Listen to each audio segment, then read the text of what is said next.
मुंबईच्या दादर रेल्वे स्टेशनावर रोज हजारो लोकांची वर्दळ असायची.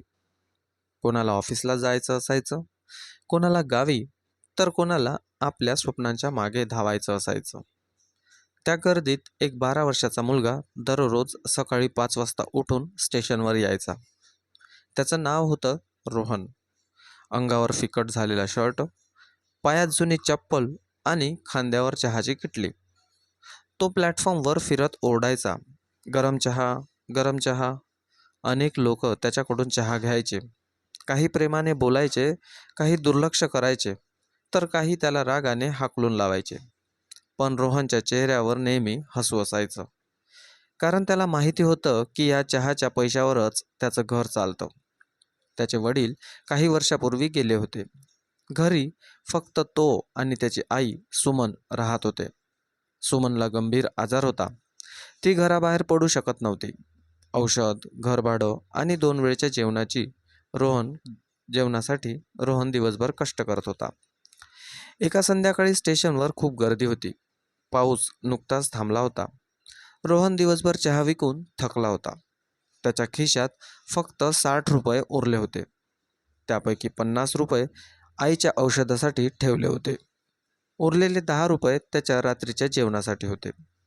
तो स्टेशनच्या एका बाकावर बसून थोडा आराम करत होता. तेवढ्यात त्याची नजर समोरच्या कोपऱ्यात गेली. एक वृद्ध महिला तिथे एकटी बसली होती. तिचे कपडे स्वच्छ होते, पण चेहऱ्यावर थकवा दिसत होता. ती खूप अस्वस्थ वाटत होती. रोहन काही वेळ तिला पाहत राहिला. मग तो तिच्या जवळ गेला. "आजी, तुम्ही ठीक आहात ना?" महिलेने वर पाहिलं. तिच्या डोळ्यात पाणी होतं. "बाळा, 2 दिवसापासून नीट काही खाल्लेलं नाही." रोहनच्या मनाला धक्का बसला. त्याने आजूबाजूला पाहिलं, मग स्वतःच्या खिशात हात घातला. त्याला ते शेवटचे 10 रुपये जाणवले. क्षणभर तो विचारात पडला. हे 10 रुपये दिले तर आज त्याला उपाशी झोपावं लागणार होतं. पण त्या वृद्ध महिलेची अवस्था पाहवत नव्हती. तो पटकन धावत गेला. स्टेशन बाहेरच्या स्टॉलवरून 10 रुपयाचा वडापाव घेतला आणि त्या महिलेसमोर ठेवला. "आजी, हे खा." महिलेच्या डोळ्यात आश्चर्य उमटलं. "बाळा, तुझ्याकडून पैसे कुठून आले?" रोहन हसला. "ते महत्त्वाचं नाही.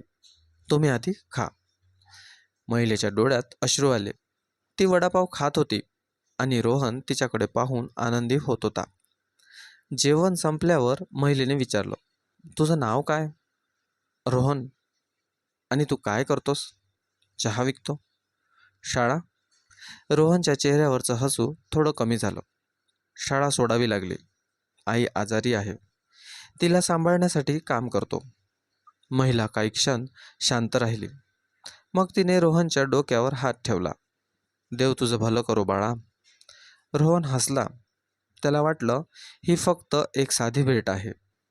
उद्या तो पुन्हा चहा विकणार आणि ही आजी कदाचित पुन्हा कधीच भेटणार नाही. पण त्याला कल्पनाही नव्हती की दुसऱ्या दिवशी सकाळी संपूर्ण स्टेशन त्याला शोधत असणार होतं आणि त्या वृद्ध महिलेचं खरं रूप आल्यावर त्याचं आयुष्य कायमचं बदलणार होतं. त्या रात्री रोहन उपाशीच झोपला. घरात पोहोचल्यानंतर त्याने आईला काहीच सांगितलं नाही, कारण त्याला माहीत होतं, आईला कळलं तर तिला वाईट वाटेल. सुमनने विचारलं, "बाळा, तू जेवलास ना?" रोहन हसला. "हो आई, स्टेशनवरच खाल्लं." तो खोटं बोलला, कारण आईच्या चेहऱ्यावरची चिंता त्याला पाहवत नव्हती. त्या रात्री मात्र त्याला झोप येत नव्हती. वृद्ध महिलेचा चेहरा सतत त्याच्या डोळ्यासमोर येत होता. ती भुकेली होती, असहाय्य होती आणि तरीही तिच्या डोळ्यात एक वेगळीच चमक होती. दुसऱ्या दिवशी सकाळी रोहन नेहमीप्रमाणे 5 वाजता उठला. आईसाठी चहा बनवला, औषधं दिली आणि चहाची किटली घेऊन स्टेशनकडे निघाला. पण स्टेशनच्या बाहेर पोचताच तो थबकला. समोर 4-5 काळ्या रंगाच्या महागड्या गाड्या उभ्या होत्या. काही लोक सूटबूट घालून इकडे तिकडे धावत होते. स्टेशनवरील पोलीसही तिथे उभे होते. सगळीकडे एकच गोंधळ उडाला होता. "रोहन कुठे आहे? तो मुलगा सापडला का? लवकर शोधा." रोहन घाबरला. तो विचार करू लागला की मी काही चूक केली का? तेवढ्यात एका अधिकाऱ्याची नजर त्याच्यावर पडली. तोच आहे. क्षणात अनेक लोक त्याच्याकडे धावत आले. रोहन घाबरून मागे सरकला. काय झालं साहेब? त्याने भीतीने विचारलं. एक माणूस हसला. रोहन, घाबरू नकोस. कोणीतरी तुला भेटायला आलं आहे. रोहन काहीच समजू शकला नाही. तेवढ्यात काळ्या गाडीचा दरवाजा उघडला आणि त्यातून एक वृद्ध महिला खाली उतरली. तीच महिला जिला काल त्याने वडापाव खाऊ घातला होता. रोहनच्या डोळ्यात आश्चर्य भरलं. आजी, तुम्ही? महिला हसली, पण आज तिचं रूप वेगळंच होतं. काल साध्या कपड्यात दिसणारी ती महिला आज अतिशय श्रीमंत आणि प्रभावशाली दिसत होती. स्टेशनवरील लोक तिच्याकडे आदराने पाहत होते. महिला रोहन जवळ आली. कसा आहेस बाळा? रोहन अजूनही गोंधळलेला होता. आजी, हे सगळं काय आहे? महिला काही क्षण शांत राहिली. मग ती म्हणाली, माझं नाव सुहासिनी राणे आहे. स्टेशनवर उभ्या असलेल्या अनेक लोकांच्या चेहऱ्यावर आश्चर्य उमटलं. कारण सुहासिनी राणे हे नाव संपूर्ण महाराष्ट्रात प्रसिद्ध होतं. त्या अनेक कंपन्यांच्या मालक होत्या. त्यांची संपत्ती शेकडो कोटींची होती. रोहनला मात्र त्या नावाचं काहीच महत्त्व कळलं नाही. तो फक्त आश्चर्याने तिच्याकडे पाहत होता. सुहासिनी पुढे म्हणाल्या, काल मी तुला एक गोष्ट सांगितली नव्हती. मी अनेक दिवसांपासून लोकांची परीक्षा घेत होते. कोण माणुसकी दाखवतो आणि कोण फक्त पैशांचा विचार करतो हे पाहत होते. रोहन शांतपणे ऐकत होता. शेकडो लोक माझ्या समोरून गेले, पण कोणीही मला विचारलं नाही की मी भुकेली आहे का. फक्त तू थांबलास आणि तुझ्याकडे शेवटचे 10 रुपये माझ्यासाठी खर्च केलेस. हे ऐकून रोहनचा चेहरा खाली गेला. आजी, त्यात काय एवढं? तुम्ही भुकेल्या होत्या. मदत करणं माझं कर्तव्य होतं. हे शब्द ऐकताच सुहासिनींच्या डोळ्यात पाणी आलं. कारण इतक्या लहान मुलाच्या तोंडून त्यांनी अशी गोष्ट अपेक्षित केली नव्हती. स्टेशनवरील अनेक लोक हे सगळं पाहत होते. काहींच्या डोळ्यातही अश्रू आले होते. तेवढ्यात सुहासिनींनी आपल्या सहाय्यकाला काहीतरी सांगितलं. सहाय्यकाने एक मोठी फाईल आणली आणि ती रोहनच्या हातात दिली. रोहन गोंधळला. हे काय आहे? सुहासिनी हसल्या. ते उघड बघ.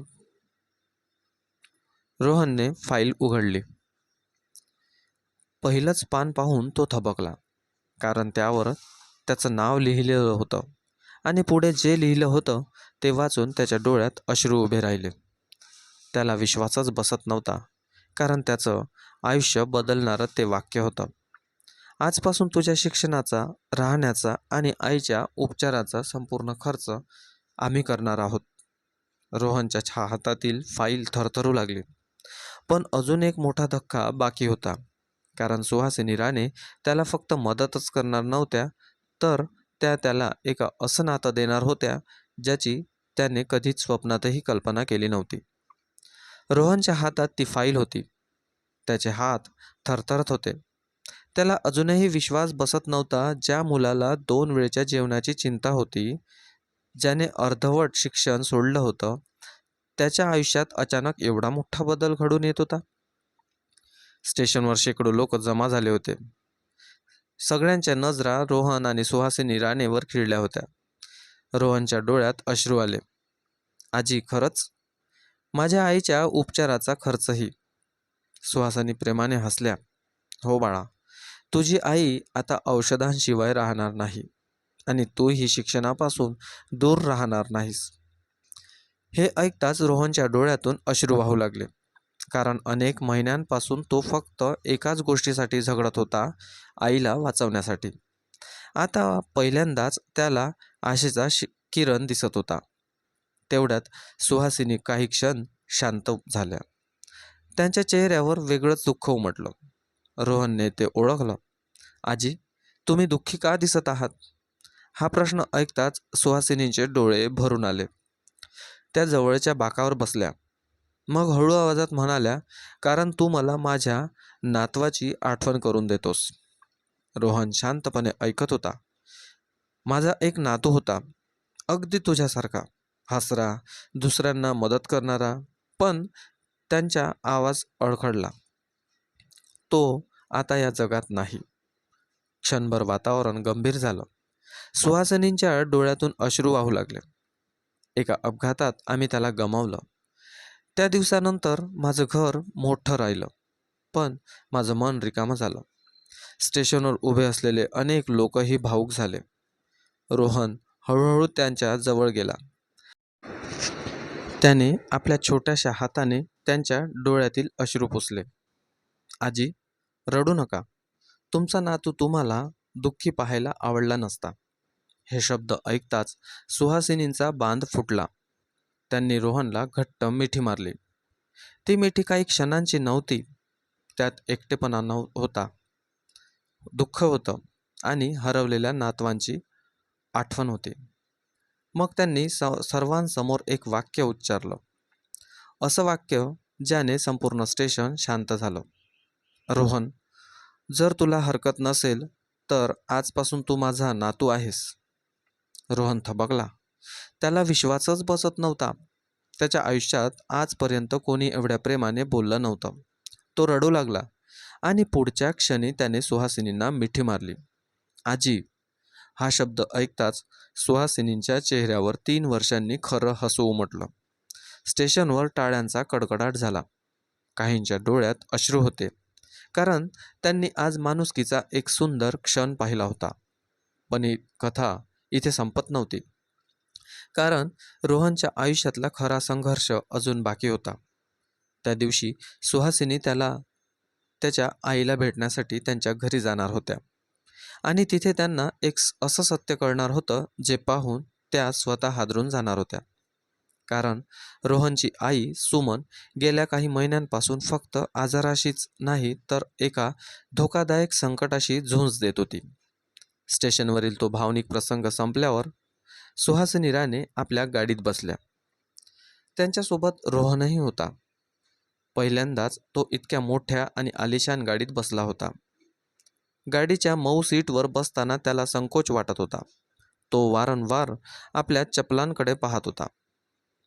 त्याला भीती वाटत होती की कुठे काही खराब होईल.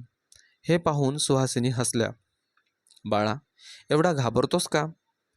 रोहन लाजत म्हणाला. आजी, मी अशा गाडीत कधी बसलो नाही. सुहासिनींच्या डोळ्यात पुन्हा माया दाटली. त्यांनी त्याच्या डोक्यावरून हात फिरवला. आजपासून तुला कोणत्याच गोष्टीची भीती वाटायची नाही. रोहन शांतपणे हसला, पण त्याच्या मनात एक विचार होता. आईला हे सगळं कसं सांगायचं?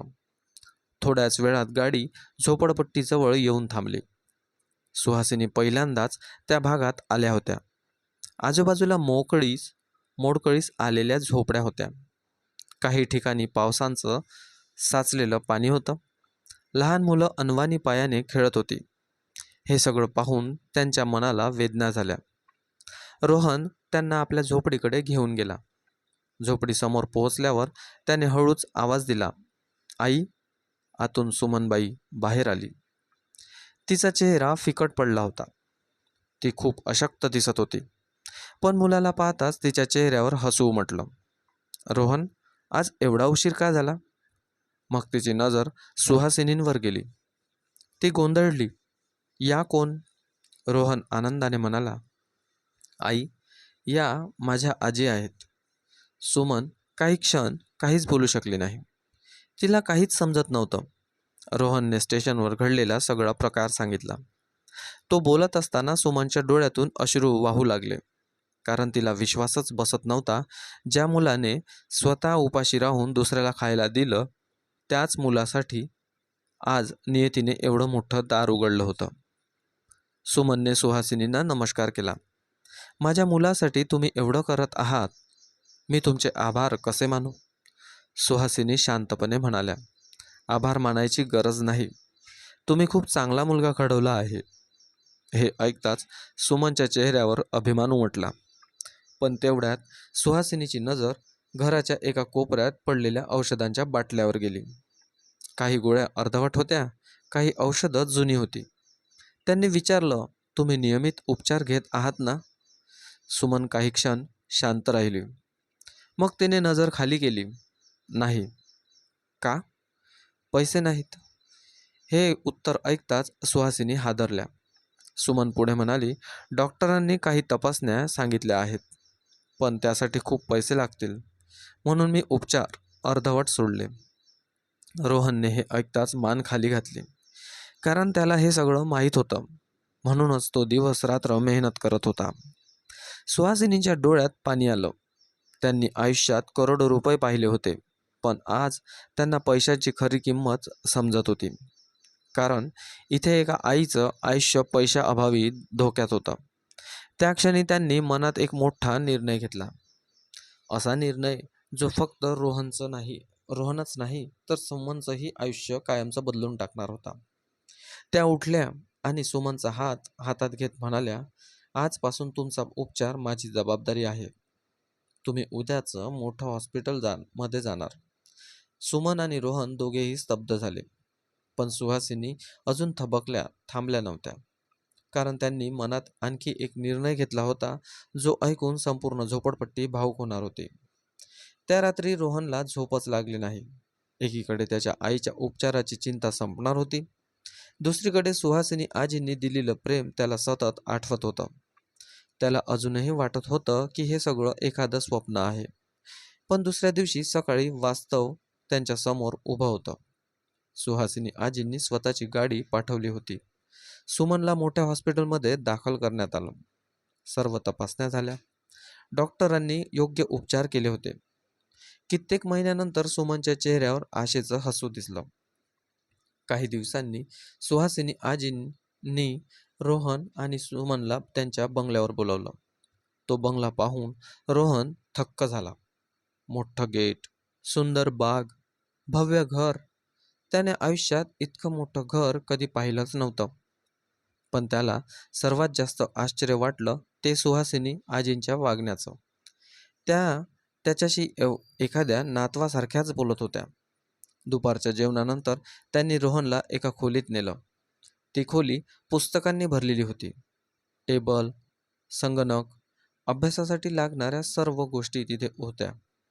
ही खोली कशी वाटली? त्यांनी विचारलं. खूप सुंदर आहे, रोहन हळू आवाजात म्हणाला. सुहासिनी हसल्या. आजपासून ही खोली तुझी आहे. रोहनला धक्काच बसला. माझी? हो. तुला पुन्हा शाळेत जायचं आहे, मोठं व्हायचं आहे आणि तुझी स्वप्न पूर्ण करायची आहेत. रोहनच्या डोळ्यात पाणी आलं. कारण आजपर्यंत त्याने फक्त जगण्यासाठी संघर्ष केला होता. स्वप्न पाहायला त्याच्याकडे वेळच नव्हता. त्या दिवसापासून त्याचं आयुष्य बदललं. तो पुन्हा शाळेत जाऊ लागला. मन लावून अभ्यास करू लागला. आईची तब्येतही सुधारत होती. वर्ष सरत गेली. रोहन प्रत्येक वर्गात पहिला येऊ लागला. शिक्षक त्याचं कौतुक करत होते आणि सुहासिनी आजी अभिमानाने त्याच्याकडे पाहत होत्या. एक दिवस त्यांनी त्याला विचारलं, मोठा होऊन काय बनणार? रोहन हसला. मला अधिकारी व्हायचं आहे. गरीब मुलांसाठी काहीतरी करायचं आहे. सुहासिनींच्या डोळ्यात आनंद चमकला. मग नक्की होशील. काळ पुढे सरकत गेला. कष्ट, मेहनत आणि जिद्दीच्या जोरावर रोहनने स्पर्धा परीक्षा उत्तीर्ण केली. आणि एक दिवस त्यांचं अधिकारी म्हणून निवड झाल्याचं पत्र घरी आलं. ते पत्र हातात घेताच सुमनच्या डोळ्यातून आनंदाश्रू वाहू लागले. सुहासिनी आजीच्या चेहऱ्यावर आज समाधान होतं. कारण त्यांनी फक्त एका मुलाला मदत केली नव्हती, त्याला नवं आयुष्यही दिलं होतं. काही महिन्यांनी एका मोठ्या कार्यक्रमाचं आयोजन करण्यात आलं. त्या कार्यक्रमात रोहनला प्रमुख पाहुणा म्हणून बोलवण्यात आलं होतं. शेकडो लोक उपस्थित होते. मंचावर रोहन उभा होता. त्याच्या मागे मोठा फलक होता. त्यावर लिहिलं होतं, सुहासिनी आजी मोफत शिक्षण योजना. रोहनने आपल्या पहिल्या पगारातून आणि नंतरच्या मदतीतून गरीब मुलांसाठी एक शैक्षणिक ट्रस्ट सुरू केला होता. कार्यक्रमात भाषण करताना तो म्हणाला, आज मी जे काही आहे ते एका 10 रुपयाच्या वडापावामुळे आहे. संपूर्ण सभागृह शांत झालं. तो पुढे म्हणाला, त्या दिवशी मी भुकेल्या व्यक्तीला मदत केली. मला वाटलं नव्हतं की आयुष्य मला इतकं मोठं फळ देईल. माणसाने केलेली चांगली कृती कधीच वाया जात नाही. त्याची नजर पहिल्या रांगेत बसलेल्या सुहासिनी आजींवर गेली. त्यांच्या डोळ्यात अभिमान होता. रोहन मंचावरून खाली उतरला आणि सर्वांसमोर त्याच्या पायावर डोकं ठेवलं. आजी, तुम्ही नसतात तर मी आज इथे नसतो. सुहासिनीने त्याला उचललं आणि घट्ट मिठी मारली. नाही बाळा, तू नसतास तर माझं आयुष्यही रिकामं राहिलं असतं. त्या क्षणी दोघांच्याही डोळ्यात अश्रू होते. एकाला नातू मिळाला होता आणि दुसऱ्याला आजी. सगळ्यांच्या टाळ्यांच्या गजरात तो क्षण कायमचा स्मरणात राहिला. कारण त्या दिवशी सगळ्यांना एक गोष्ट समजली. माणसाचे श्रीमंत पैशात नसते, ती त्याच्या मनात असते. आणि कधीकधी फक्त 10 रुपयाची मदत सुद्धा एखाद्याचं संपूर्ण आयुष्य बदलू शकते.